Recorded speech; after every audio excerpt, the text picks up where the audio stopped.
Let's talk about political unrest.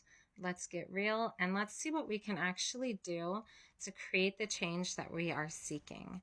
Right now, we are seeking a great deal of stability in a great deal of chaos. And it's creating a lot of frustration. It's creating a lot of war mindset, and the conflict is just going to keep escalating. But there is something you can do. So let's do that within ourselves today. It is actually not found where you would think. You might think it's going to be found at the polls, and you might think that it's found by other people making some changes, but it's not. It is something that we can all do. So let's practice. Right now, we are all in a space of seeing a problem. We all see that there's a problem with the way that our country is being run. There is a problem with the political conflict. Some people might feel here pretty soon, once the election is over, that there is a problem with who won. And the hostility is all coming from the same space. We all want stability. We all want happiness, peace, and safety. That is what we are hardwired to have, is safety. That's what we all seek.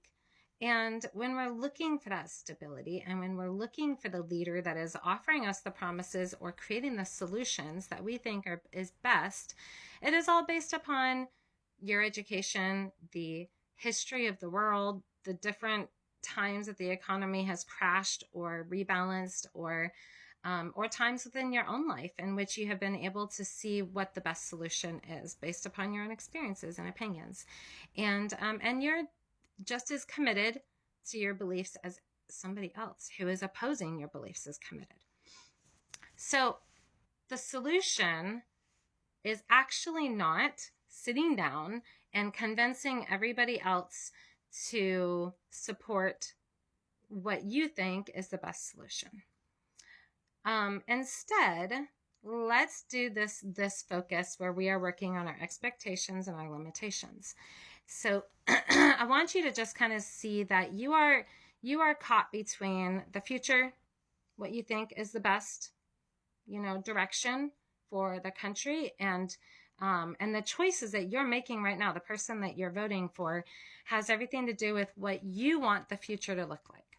Okay, the past, which is your understanding of history, your education, what you've been through, everything that you know, and then reality, right? And a lot of what we do is we have a hard time looking at reality. We don't really want to believe it. We don't want to focus on it. We're just constantly trying to create the future that we think is going to create the solutions.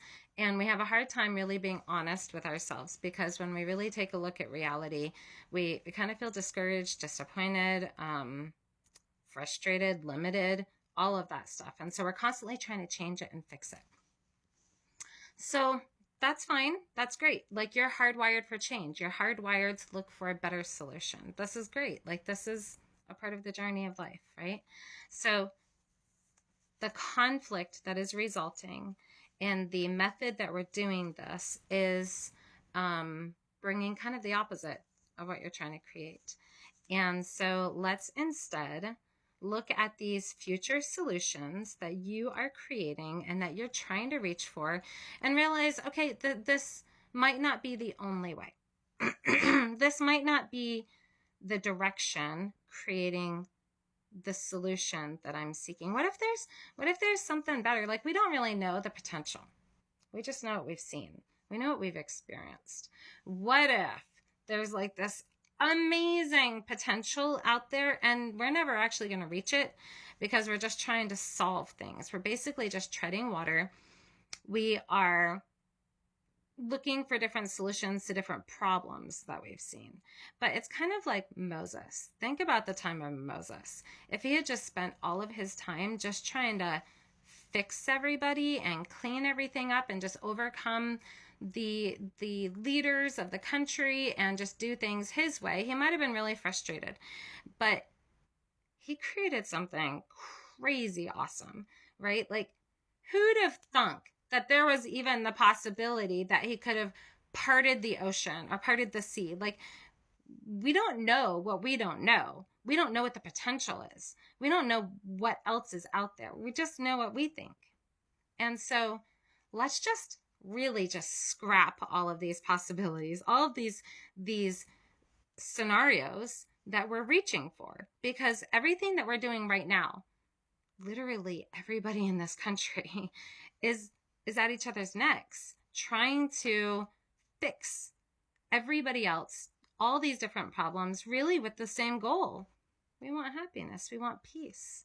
We all have the same goal, but we really don't even know how to get there. We don't know how to do it. But we are using evidence from our own lives and from history to support our way. But so is everybody else. And everybody is still fighting. So what if we just try something different and instead just stop trying to fix everything and do it our way?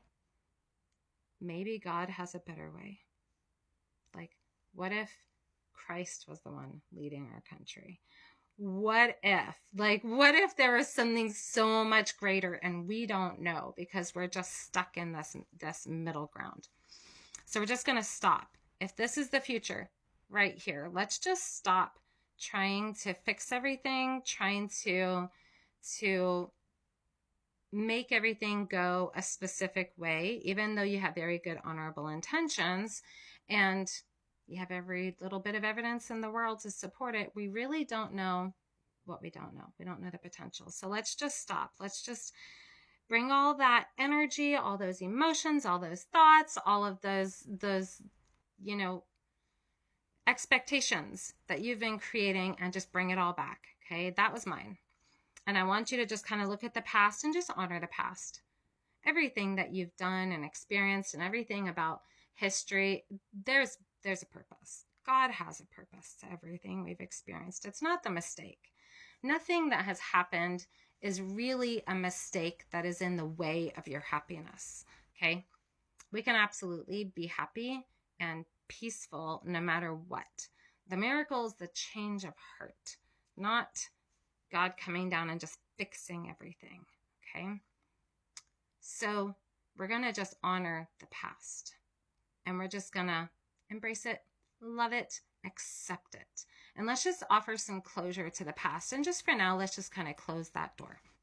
And we're going to kind of get down on our knees. And in your mind, I want you to just think about this and just say, I really commit to God's plan. There's a purpose to this life. I'm not a mistake. Everything that's happening isn't a mistake.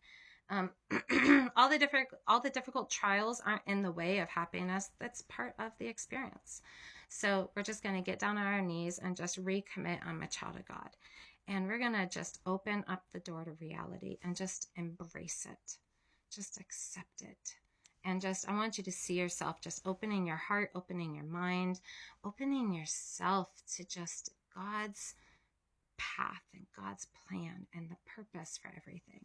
And just feel yourself open up and just accept it.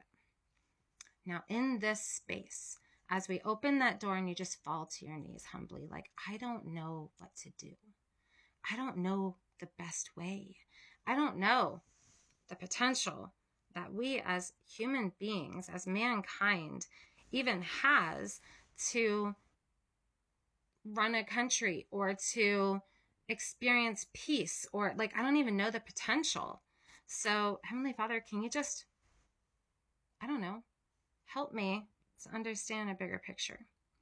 And in this space, maybe we can understand, the book of Revelations told us all the trials and suffering and political unrest and plagues and famine and wars and all this stuff that's going to happen before Christ returns, for everything to just kind of be deconstructed before God can rebuild. So let's just commit to, I am sacrificing my way. I am sacrificing comfort. I am sacrificing everything that I want, and I'm embracing the trial. And that is my sacrifice for Christ to return. I'm sacrificing my way to open up my arms and embrace Christ, and giving Christ a space in which he's welcome. My heart is humbled. My heart is open. My heart is teachable. And I'm ready to embrace a whole new way of living so that Christ can be our leader.